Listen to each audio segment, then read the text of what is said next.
And hello guys, for today's video, papakita ko sa inyo ang mga ganap tuwing recess ng mga estudyante. Ayan, kung makikita nyo, busy ako niyan ng mga oras na yan. So, kailangan nyo talagang kung ikaw yung nagbabantay dyan, kailangan mo talagang bantayan yung mga bata. Kailangan matalas yung mata mo kasi nga yung iba dyan, hindi lahat, pero may mga iba talaga dyan na medyo may pagkapilyo na yung tipong makikisabay lang yan sa maraming tao, tapos yung kamay, ayan, diretso sa bulsa. So, kailangan natin ng CCTV mata. Kailangan natin matalas yung mata. Kailangan nating bantayan. So, marami na akong nahuli dito, pero hindi ko naman pinagbayad kasi yung iba naiintindihan ko. Yung iba wala kasing baon, kaya ganon. Yung iba naiinggit sa mga classmate na may baon, tapos sila magre-recess nang wala silang baon, ganon.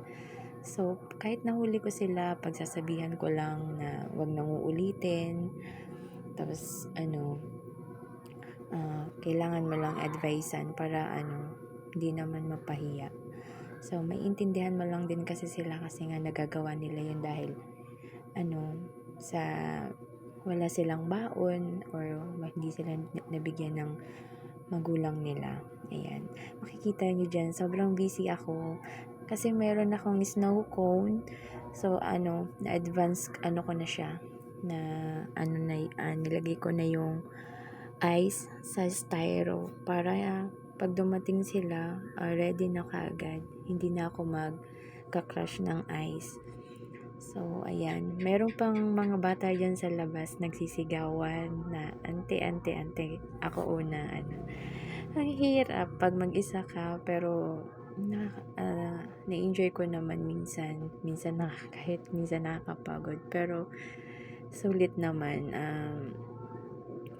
Ang importante dito, yung kumikita ka kahit pa piso-piso lang. Ayan, makikita niyo sila tuwang-tuwa kasi nga kala nila naka-live, hindi nila alam, video lang yan. So, yung iba dyan pa kaway-kaway pa saan. Tapos, hinihingi pa yung Facebook account ko kasi nga i-add nila daw nila ako kasi gusto nila makita yung mga mukha nila. Yung mga dyan yung mga boys na makukulit. Makikita nyo dyan sa likod. Bigla na lang yung pupunta dyan sa harapan para makita daw sila sa camera. Ayan. Sobrang busy ako nyan.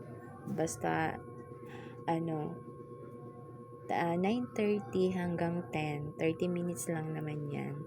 So, kung umaga naman, from 6:30 hanggang 8 a.m. bago sila pumasok sa school. Ayan. So, pag morning, hindi naman ganun karami nga, or lalo na pag Monday kasi nga flag ceremony, ang mga bata hindi na lumalabas. Marami lang yan kapag Tuesday hanggang Friday ng morning. Tapos, ayan, magiging busy na ulit ako niyan 11:30 hanggang 1 ng hapon.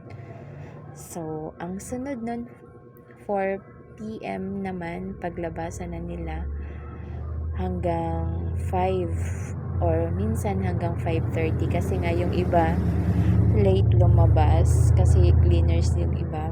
Ayan, may natitira pa rin akong customer. So, yung iba dyan gabi, may bumibili pa rin ng gabi, yung mga hindi nakabili ng umaga.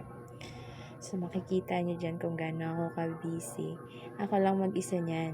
Mag-isa. Tapos, makikita nyo ang daming bata. Marami pa niyan sa labas. Yung iba hindi pa makapasok kasi nga puno. Tapos, maliit lang yung space sa loob. Ayan. Yung iba dyan nag-aantay na. Yung iba naiinip na kasi nga hindi ka agad mabigyan. Ayan.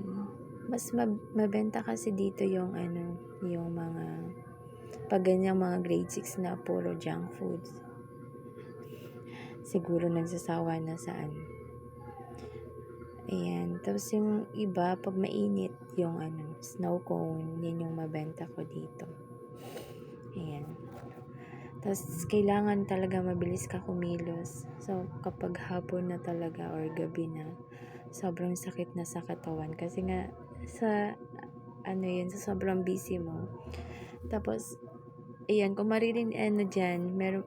kung maririnig niyo yung original sounds nito, maririnig niyo yung iyak ng dalawa kong anak. Ayan, nag-aaway, tapos yung isa ang humihingi ng gatas, ganun. Or minsan, tinawag ng kalikasan, magpapahugas, ganun. Minsan talaga sumasakit na yung ulo ko, hindi ko alam kung ano yung uunahin ko sa sa mga gagawin ko sa buong araw. Ayan. Tapos yung pagbablog, sinisingit ko na lang kasi nga sayang din naman na simulan ko na. So, bahala na kayo kung ano yung masabihin nyo. Ang importante talaga, ipapagpatuloy ko to. So, ayan. Gusto natin to na pangarap natin to. So, gawin na natin isa-isa kahit mahirap, kahit nakakapagod. Go lang para sa pangarap. Ayan.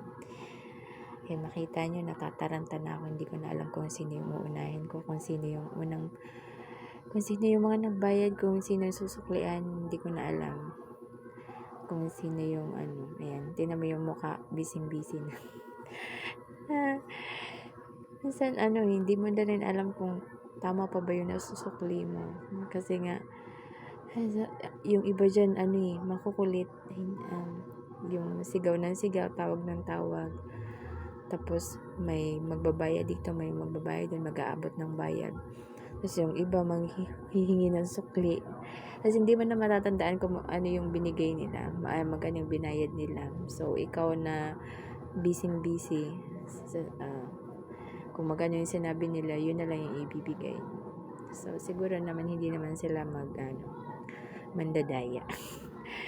Ayan, makikita nyo yung iba dyan, pasilip-silip pa. Kasi nga, kala nila live. Ayan, nakapila pa yung iba niyan sa labas madami pa yan sila.